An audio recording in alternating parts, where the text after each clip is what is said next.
Y quiero preguntarles a los que están hoy aquí, ¿quiénes de ustedes conocen a Jesucristo? No conocen de Jesucristo. Hay una diferencia. A ver, levanten la mano. ¿Quiénes podrían decir que conocen a Jesucristo?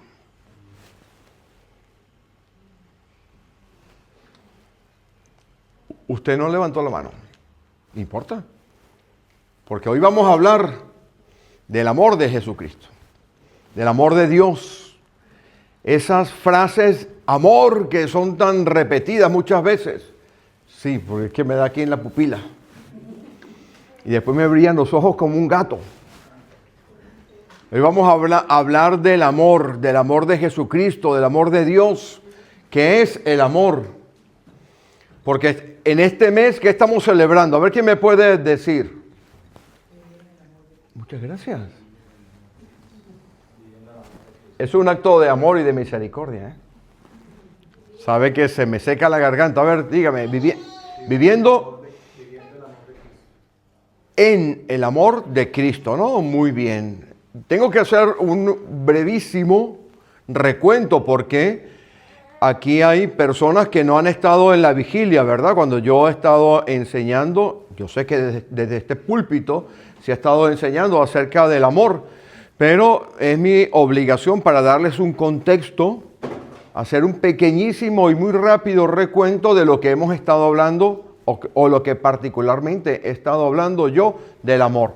No voy a tomar más de 3 minutos.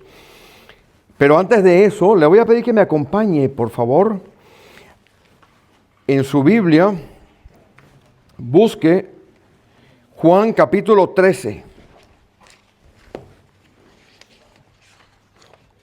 Juan capítulo 13. Vamos a leer 34 y 35. El Evangelio de Juan en el capítulo 13, números 34 y 35.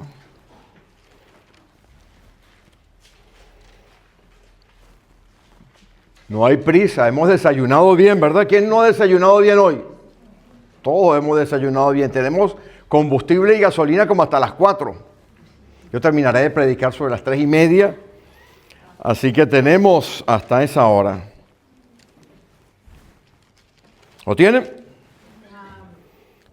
Voy a leer 34 y 35 en la versión Reina Valera 60. Dice así la Escritura. Un mandamiento nuevo os doy. Que os améis unos a otros como yo os he amado. Que también os améis unos a otros. En esto conocerán todos que sois mis discípulos, si tuvierais amor los unos con los otros. Vamos a orar. Señor Dios Todopoderoso, venimos delante de ti invocando el nombre supremo de Jesús, el único Rey y Salvador, el único Dios y Señor, y el único que tiene todo el poder para la redención de nuestras vidas. Hoy venimos, Señor, para pedirte que cada palabra que digamos te honre, cada pensamiento te exalte y cada corazón te reconozca. Y pedimos, Señor, que las meditaciones de nuestros corazones y los dichos de nuestras bocas sean siempre agradables a ti. En el nombre de Jesús. Amén. Amén. Bueno, no hay palabras más utilizadas en Hollywood, en las canciones, que el amor. Usted mira, y a menos que sean canciones de protesta o la larguísima canción de cumpleaños que cantan en Venezuela, que por cierto tiene el récord de ser la canción de cumpleaños más larga del mundo. ¿Sabían ustedes? Empieza bueno, no la voy a cantar desde el púlpito, ¿no? Pero es una canción larguísima. Por ahí hay chistes en el internet donde ponen a un jovencito en la foto, empiezan a cantar la canción y a medida que van cambiando la canción, la canción va, ¿verdad? Van poniendo a otro con la misma vestimenta, pero ya de 20. Y después cuando termina la canción ya tiene 40. Aparte de eso, tengo que decirles que la palabra amor está utilizada por todos lugares. Es de las que más se conocen y es de las que menos se enseña. Porque si pensamos que Hollywood, ¿sabes? Los cines nos han dado a nosotros a través de la televisión un concepto del amor, ha sido un concepto que no es correcto. Porque el amor lo hemos confundido con sentimientos. El amor lo hemos confundido con emociones. Y el amor lo hemos confundido con cualquier cosa menos con lo que, desde el punto de vista bíblico, es el amor. Y no podemos olvidar que estamos aquí, en esta congregación, y hablamos el español o el francés o el portugués, porque somos producto de una manera de pensar que proviene de los judíos, lo que llaman la civilización judeo-cristiana. Y por ende tenemos un concepto de amor que tiene que hundir sus raíces en aquellos que primero valoren el amor. Pero a lo largo del tiempo la palabra amor ha sido totalmente desprestigiada y ha sido inclusive hasta comercializada, ¿no? Porque ayer, que era el día de San Valentín, que celebraban el día de San Valentín, el día de la amistad, el día del amor, muchos esposos y novios y novias han tenido que salir corriendo a empeñarse en Eroski o en Carrefour para comprar algo.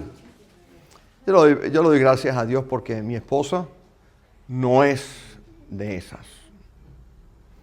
No es que yo tenga que salir, ¿verdad? No es que tenga que salir a comprarle algo. ¿Ah?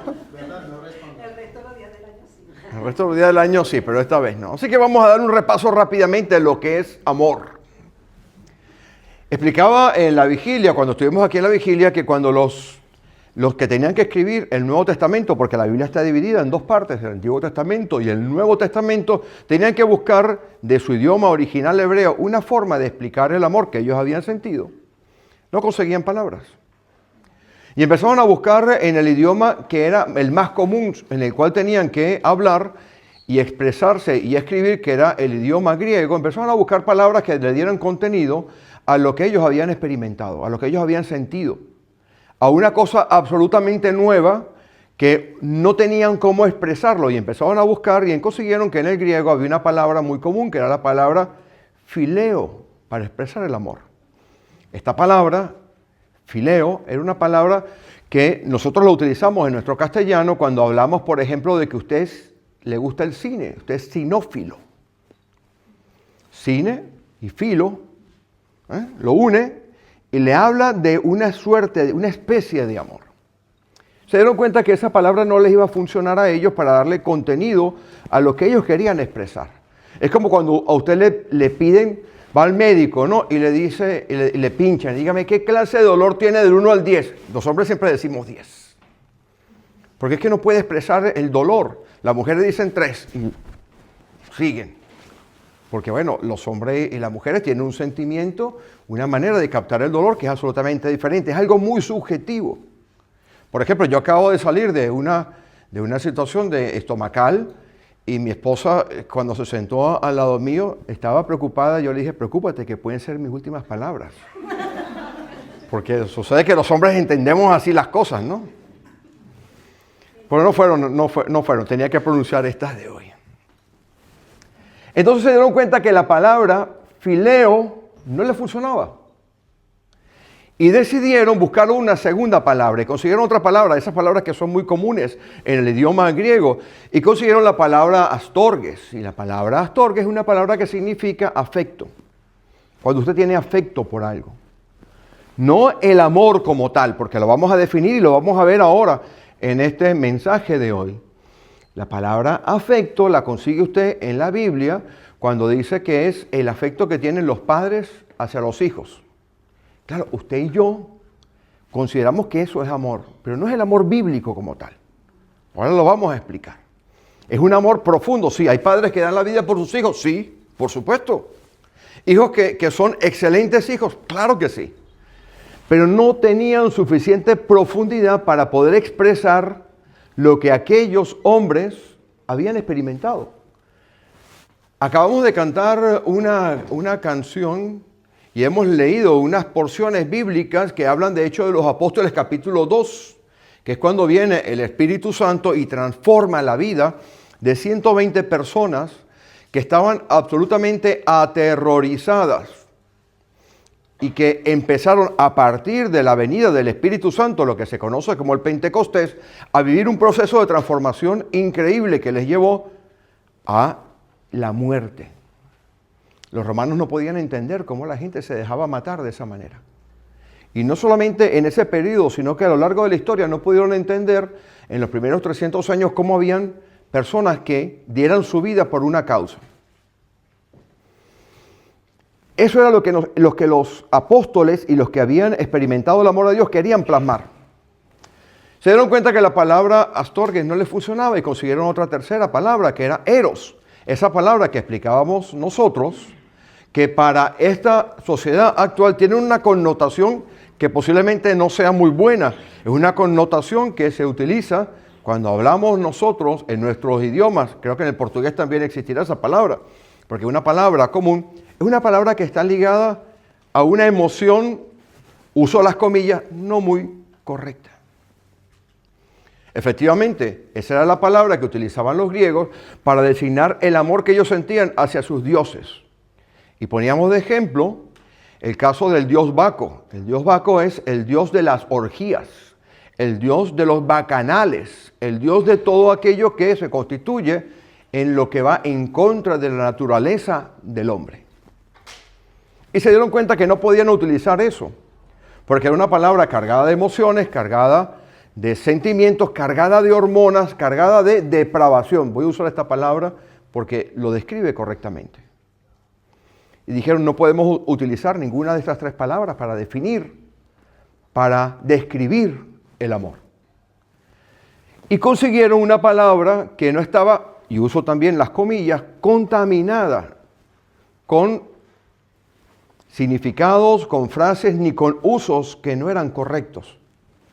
La palabra que encontraron era la palabra ágape.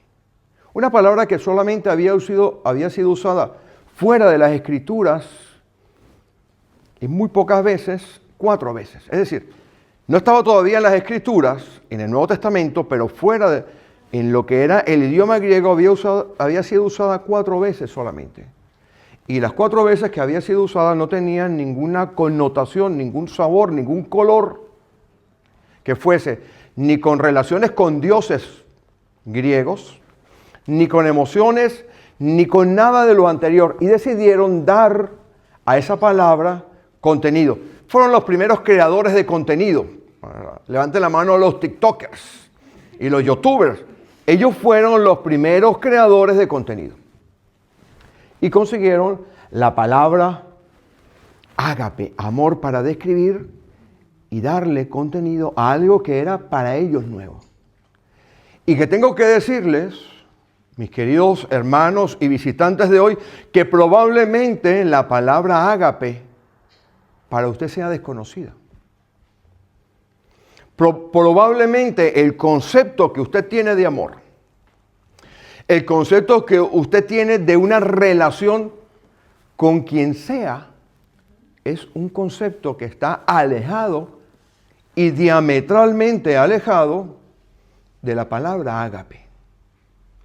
Y es normal, porque para poder entender la profundidad de la palabra ágape, usted tiene que aprender a vivir en una realidad. No voy a usar la palabra plano porque es una palabra que usan los espiritistas. Usted tiene que aprender a vivir en una realidad absolutamente diferente, que es nueva para usted. Y esta nueva realidad en la cual usted tiene que vivir, solamente la puede vivir por un proceso de transformación absolutamente nuevo. Los escritores del Nuevo Testamento no empezaron a buscar la nueva palabra hasta que ellos no experimentaron un cambio en sus vidas. Una vez que ellos experimentaron el cambio en sus vidas, ocurrió algo que se denomina en la sociología actual, en la psicología actual, buscar el sentido de la vida. ¿Quién de ustedes no se ha preguntado alguna vez, ante un acontecimiento importante en su vida, ante una situación que marca su pensamiento, ante un hecho que le traumatiza? Un trauma no necesariamente tiene que ser negativo. Un trauma es aquello que le sacude. En español de España dice un choque. Algo que le choca. ¿Cuántas veces usted no se ha planteado un escenario nuevo en su vida? Muchas veces. Y cuando usted se plantea un escenario nuevo en su vida, usted tiene que construir un nuevo marco sobre el cual su pensamiento, sus emociones, sus decisiones, sus planes tienen que empezar a trabajar. Porque si no, usted va a encontrarse que va a ir sin ton ni son.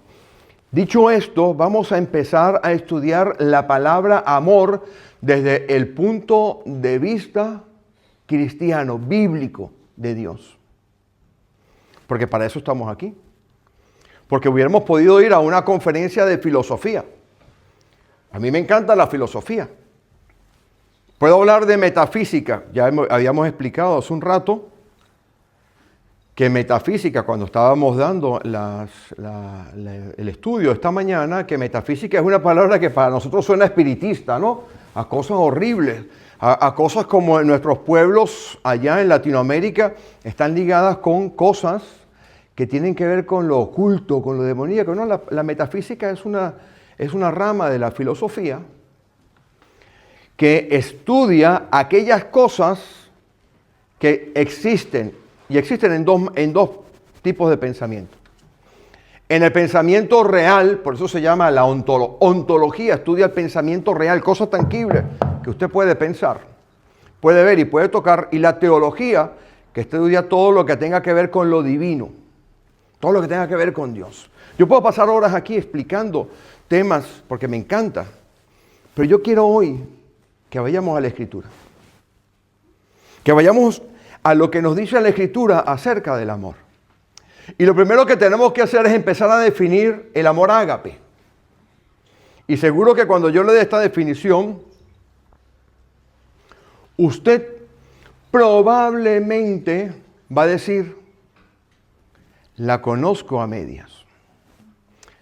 ¿Tiene lápiz y papel? Le voy a definir el amor ágape. No es un amor emocional.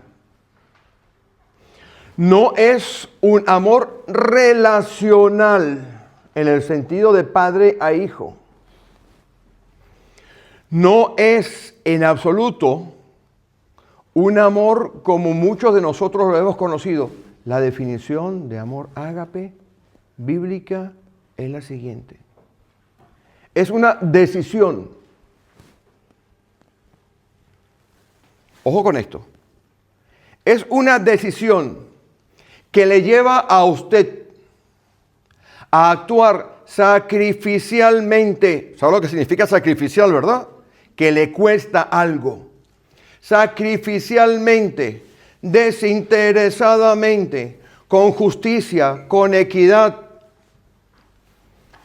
con un sentimiento santo, puro y bueno. Póngale usted el adjetivo que quiera, a favor de otro, que no va a ser capaz ni va a tener la intención de devolverle a usted el amor.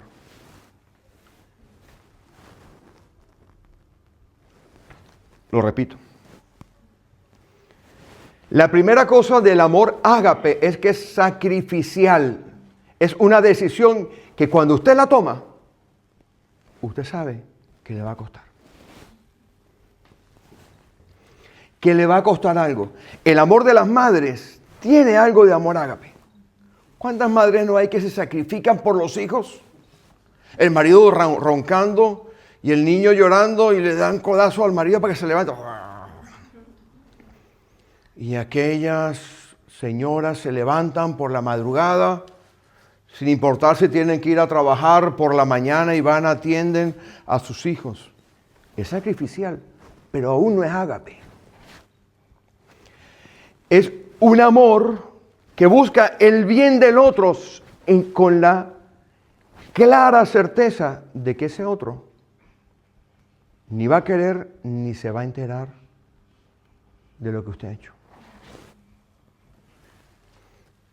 Es complicado esto. Es complicado porque este es el amor que tiene que haber en las congregaciones. Usted sabe que hay una institución en los Estados Unidos que se llama Barna. Si usted tiene después, ahora no saque el teléfono, le hemos prohibido sacar el teléfono. Si usted va y busca Barna, tiene un estudio muy interesante.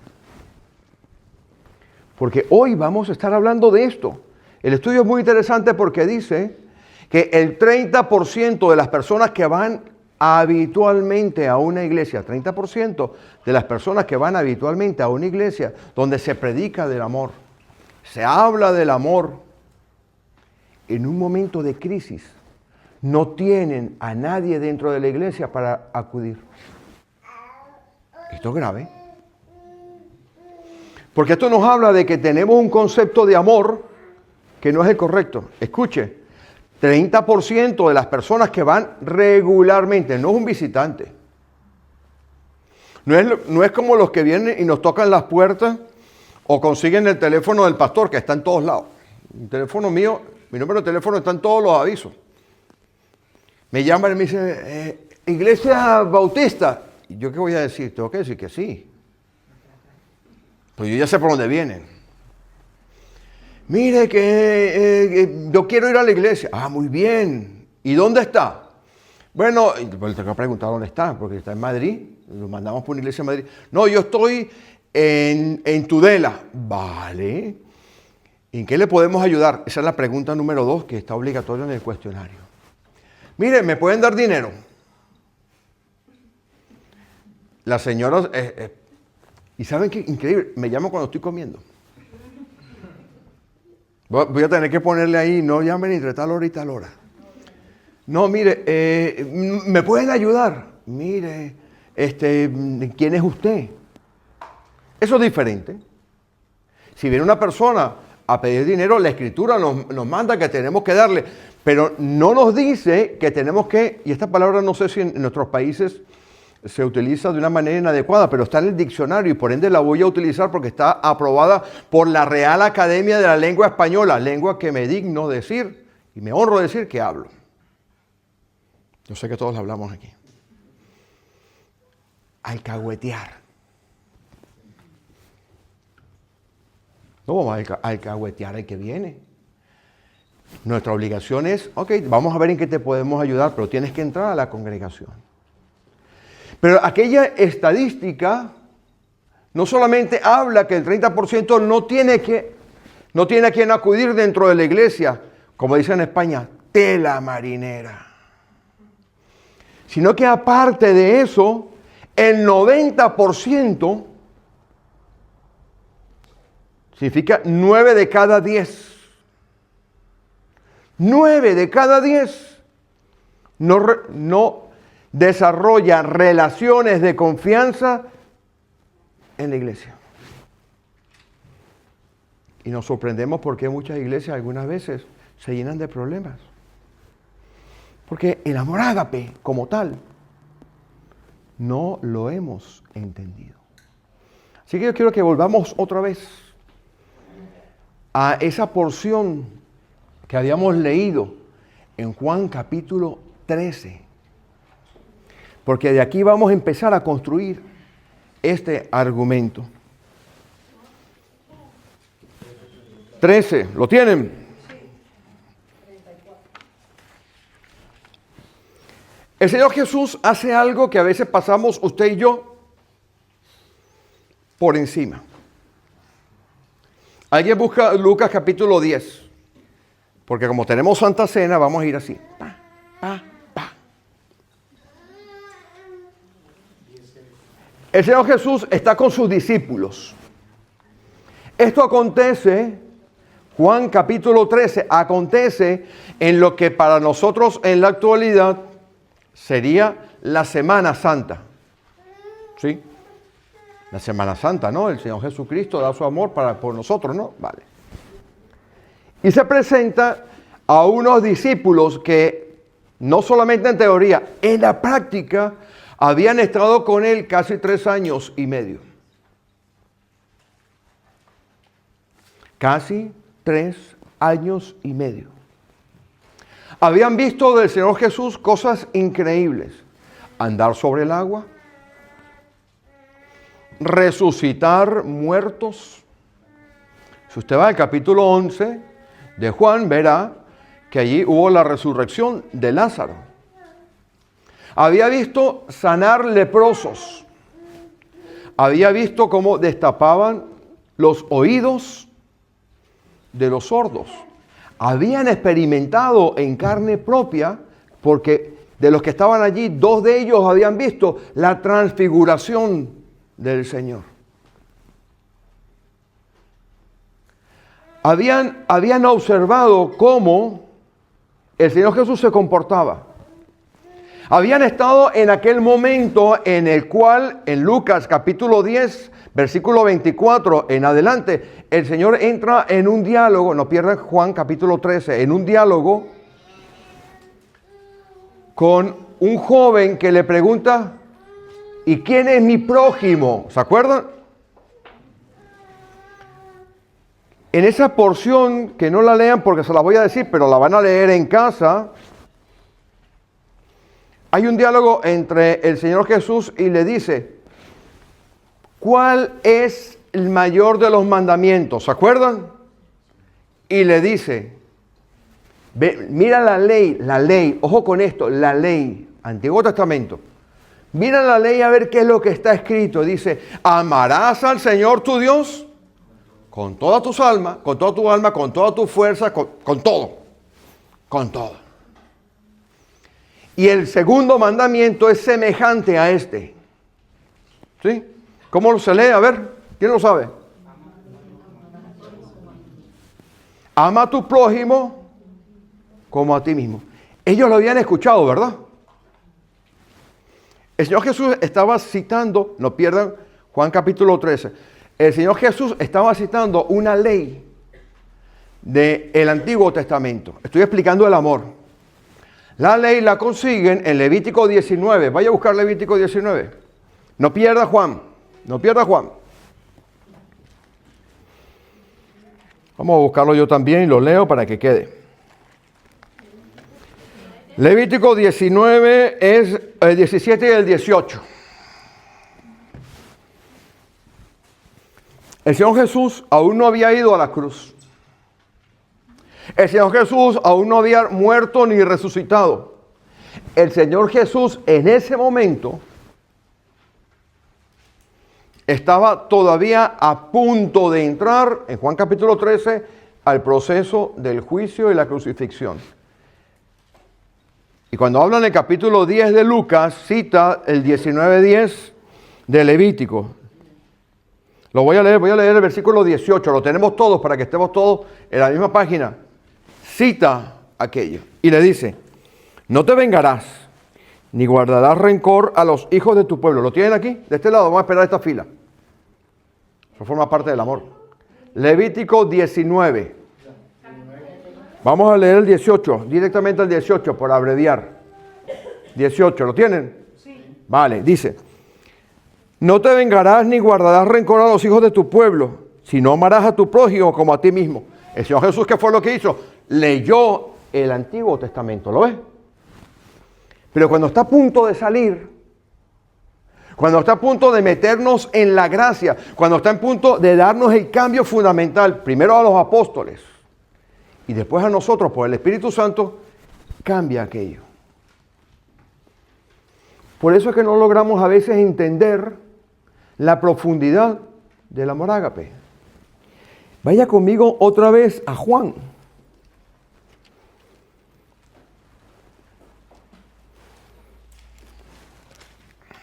¿Lo tiene? Vamos a buscar esa hermosa diferencia que está aquí. Me van a ayudar a buscarla, porque esto es una predicación interactiva. 34 y 35. Lo voy a leer. Juan capítulo 13, 34 y 35. Dice así. Un mandamiento nuevo os doy. Ojo con el cambio. Ojo con el cambio aquí. Porque para que usted y yo podamos entender el amor ágape, tenemos que entender este cambio. ¿Ya lo vio? ¿Ya lo descubrió? Dice, que os améis unos a otros como yo os he amado. Espera. Ay, yo no había visto esto, pastor. Bueno, para eso viene usted a la iglesia, ¿no? Para que le enseñen la escritura. Ah, pastor, yo pensaba que esto era únicamente amar al otro como a mí mismo.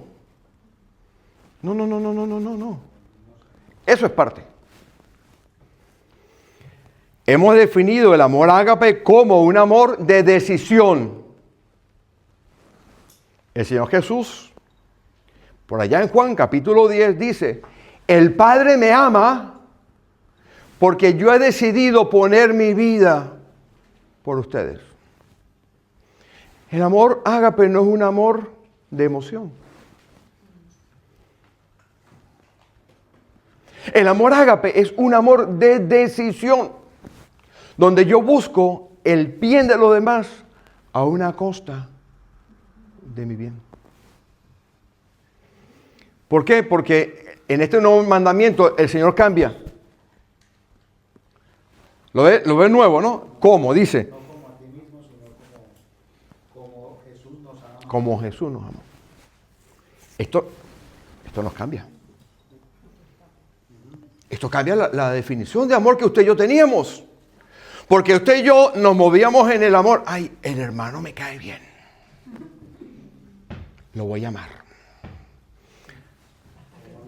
Pastor, mire, venga a buscarme aquí que son las 2 de la mañana. Número equivocado. Llame al hermano Jaimar. Cambia la relación, ¿verdad? Por una razón muy sencilla.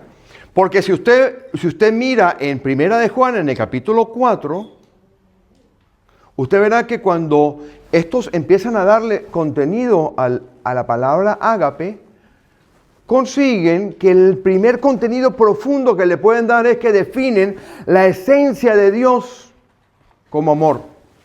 Busque Primera de Juan, capítulo 4, versículo 8. Vamos a buscarlo todos. Ya estamos empezando a darle forma a ese amor sacrificial, ¿verdad? A ese amor de decisión, a ese amor absolutamente nuevo. Ya no es el amor del Antiguo Testamento, no. Es como Él. Me voy a quitar esto porque la temperatura está a nivel infierno. Hermano, hágame un favor, para no salir de la cámara. Muchas gracias. ¿Se da cuenta cómo hay que leer la Escritura y cómo tenemos que entender qué es lo que Dios aspira de nosotros? Porque si el Señor Jesús estuviese aquí y usted lo llama a las 3 de la mañana, ¿qué hace? Usted va y le pide, necesito 20 euros, y no le hacen como, si usted va, yo siempre le he contado, si usted va a un hermano, le dice, préstame 20 euros, y el hermano dice, voy a reflexionar y orar por eso. Dice, por fastidiado, porque no se lo van a dar. Le dan dinero. Porque es un cambio aquí. Un cambio aquí. Primera de Juan, capítulo 4, versículo 8. Vamos a leerlo. ¿Lo tienen? Define a Dios. Dios es amor. Dios es amor. La esencia, el carácter de Dios es amor. Es Dios, si fuese una ecuación matemática, diríamos, Dios igual amor. Lo iguala a amor. Lo que significa que eso es carácter de Dios. Ahí está claro. Porque ahora vamos a definir cómo pongo yo en práctica ese amor, nuevo mandamiento, con mis hermanos. Porque si no, se nos queda chucuta, corta la predicación y hay que cerrarla. Porque de aquí tenemos que salir nosotros, todos, inclusive el pastor, con un concepto claro del amor. No el concepto de Hollywood. Para poder entender el concepto del amor que estamos construyendo el concepto, ya entendemos que es sacrificial y es como Dios nos amó a nosotros. ¿Cómo nos amó? Romanos capítulo 5, versículo 8. Vamos a leerlo. Romanos capítulo 5, versículo 8 dice, ¿lo tienen? Vamos a esperar esta fila. Nosotros amamos a esta fila y la esperamos, ¿verdad? Romanos 5, 8.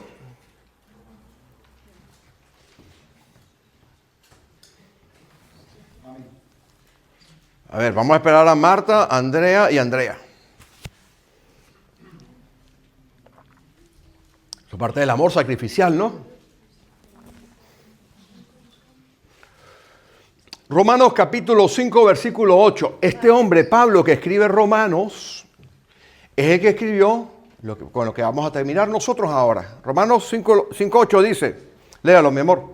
Mas Dios muestra su amor para con nosotros en que siendo aún pecadores, Cristo murió por nosotros. ¡Wow! Espera. Calma y cordura. Mas Dios, el Padre, muestra su amor para con nosotros, que sin nosotros merecerlo, sin devolver el favor, sin que Él esperara nada a cambio de nosotros, Cristo murió por nosotros. Eso es amor ágape. Yo voy a ayudar al hermano porque yo sé que más adelante me va a devolver el favor. Eso no es verdad. Entonces, para seguir dándole forma, y ya vamos terminando, a este amor ágape, sacrificial, y no espera nada a cambio. Pero, aparte de todo esto, este amor debe reflejar a lo que es Dios. Vamos a 1 Corintios capítulo 13, el último versículo, vamos a terminar por ahí. Primera epístola del apóstol Pablo a los Corintios, la epístola donde aparece, el capítulo donde aparece el amor. Primera de Corintios capítulo 13. Ya, ahí vamos. ¿Quién me hizo la pregunta? ¿Usted? Usted no tiene amor, no me esperó. Versículo 13, el último versículo. Y ahora permanecen la fe, la esperanza y el amor, estos tres, pero el mayor de ellos es el amor. Vale, vamos a explicarlo para terminar. Tenemos todos. Y ahora vamos a esperar nuestra fila de amor. Ahora permanece. ¿Qué permanece? La fe, la esperanza y el amor. ¿Y cuál es el mayor? El amor. Voy a explicar esto. Saque lápiz y papel. Habíamos dicho que Dios es Amor. Habíamos dicho que Dios nos ordena con un mandamiento nuevo. Solamente hay 2 veces en la Escritura que aparece mandamiento nuevo. Una está aquí y otra está en 1 de Juan, en el capítulo 2. Dice, ojo con esto. El mayor, el que permanece, ¿cuál es? Lea. El amor. Le voy a explicar por qué. Dios no necesita fe. Dios no necesita esperanza. Se lo digo. ¿Usted cree que Dios necesita fe y esperanza? Eso está en su esencia. ¿Por qué es el mayor? Porque el amor muestra el carácter de Dios. Vamos a repetirlo. Dice aquí, la fe permanece, la esperanza y el amor, pero de estos tres que forman parte de la esencia de Dios, el que muestra el carácter de Dios, el que es el mayor de todos, es el amor ágape. Voy a concluir. La manera correcta, bíblicamente y teológicamente adecuada, con la cual usted va a pasar el examen cuando el pastor le haga el examen, es que usted ame a la iglesia, a los demás, de la manera que expresa el carácter de Dios. ¿Por qué? Estaba leyendo sobre Elon Musk. ¿Sabes, no? Si aquí es muerto. Estaba leyendo. Y Elon Musk dice, dentro de 15 años empezaremos a tener una ciudad en la luna. ¿Sí? ¿Has escuchado? Entonces yo hice esta operación. 64 bien llevados. 10, 74 y 5, 79. Ya estoy pidiendo pistas de despegue. Porque yo no soy eterno en la tierra. Lo que yo voy a llevar, porque dentro de 100 años aquí no va a haber nadie. Bueno, esta iglesia estará llena dentro de 100 años, bendito Dios, un edificio grande, pero ninguno de los que estamos aquí estará. Tenemos que llevarnos lo único, versículo 13, que es mayor y que de verdad permanece, porque es el carácter de Dios en nuestra vida. ¿Cuál es la conclusión? Usted y yo tenemos que dar un cambio en nuestra manera de pensar del amor.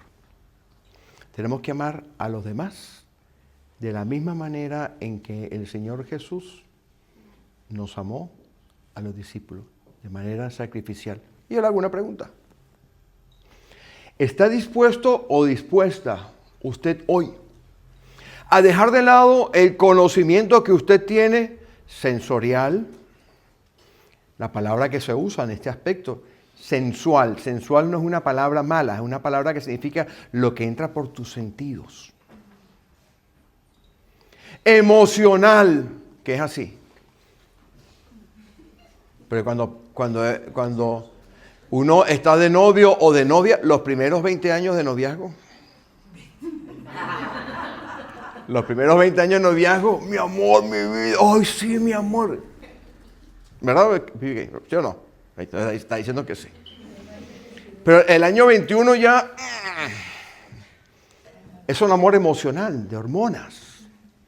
Yo explicaba, creo que no sé si lo dije aquí, pero cuando uno tiene 13 años, 12, 14, 15 años, uno se enamora hasta de la maestra. Y yo ahorita recuerdo a la maestra, que fea era mi maestra. Y yo enamorado de mi maestra cuando tenía como 9 años. Mi amor, nunca te lo había confesado. Ese no es el amor. ¿Usted quiere experimentar el nuevo amor? Tiene que experimentar el amor de Dios en su vida. Porque el amor de Cristo nos constriñe, 2 Corintios capítulo 5, pensando esto. Que si uno murió por todos, luego todos murieron. Para los que viven, no vivan para sí, sino para aquel que murió y resucitó por nosotros. Porque tengo que terminar con esta frase que la tengo pegada en la cabeza.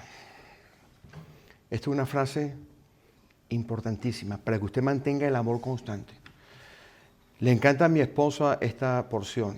Dice, con Cristo, ¿cuál es? ¿Cuál es?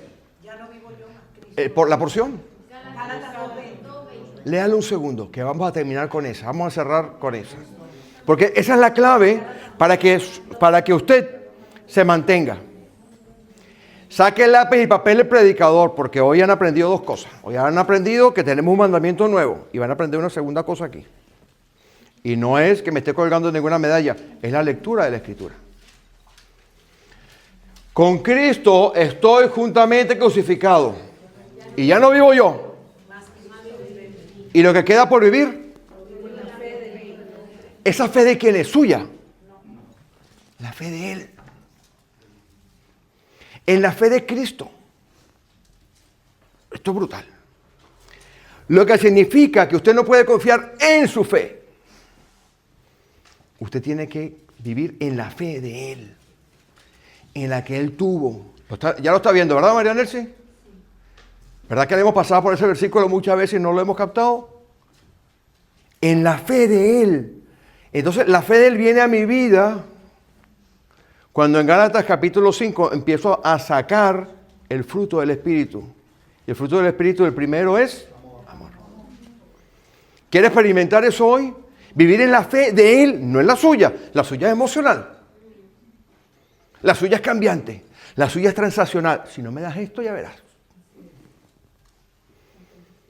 Pero lo que queda por vivir lo vivo en la fe del Hijo del Hombre. ¿Qué fue lo que hizo? ¿No se parece a Juan 13, 34, 35? Un mandamiento nuevo os doy, que os améis los unos a los otros, como yo os he amado. ¿Qué hemos aprendido hoy? Que necesitamos vivir en la fe de Él para que el fruto de Él esté en nuestra vida y nosotros podamos amar de la manera como Él nos mandó a amar. Amén. Vamos a ponernos en pie.